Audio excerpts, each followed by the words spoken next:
अगुआ महान बात एक अरमान समझ में आ जवान चाहे सुनी अगुआ महान बात एक अरमान समझ में आ जवान चाहे आँखों के रस्ते दिल में उतर के आँखों के रस्ते दिल में उतर के ले गए दिल का चैन जुगनी जुगनी हाय हाय जुगनी जुगनी हो जुगनी जुगनी हाय हाय जुगनी जुगनी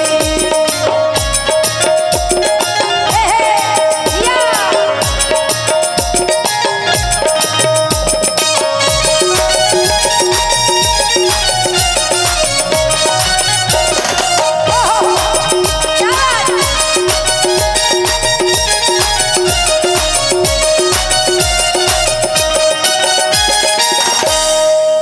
समधी जी चले गए क्या?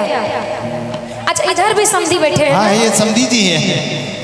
वाह बाप रे बाप ये समधी जी थोड़ा दिलदार है ना। सुनिए ना, और लड़का के बड़े भाई कौन है? दूल्हे राजा जी के बड़े भाई यहाँ। अच्छा। इनके तरफ से 501 रुपए की नगद पुरस्कार राशि आई है। अच्छा अच्छा अच्छा बड़ा सुंदर है दूल्हे के भाई भी एकदम कोट उट झाड़ के आए हैं। उस पर चश्मा लगा के आए। चश्मा अरे चश्मा लगा के हैंडसम लगा तारा साउथ वाला हीरो से न कम लगा तारा तोहरे के दिल हम देहवे करे जात तो बम लगा तारा।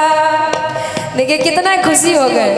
लेकिन हमारे दूल्हे सरकार के जो बड़े भाई हैं उनके लिए हाई जूता पहिरला से हीरो न तो होई मां ए बबुआ अच्छा चश्मा लगा वाला से हीरो न तो होई मां ए बबुआ। अरे ए बबुआ सुनो ए बबुआ पहले के जमाने में लोग फुल पैंट शर्ट पहनते थे लेकिन आजकल नया जमाना आ गया है जींस शर्ट चलता है इसलिए तू तो लफुए कहई बा ए बबुआ तू तो लफुए कहई बा ए बबुआ तू तो लफुए कहई बा ए बबुआ।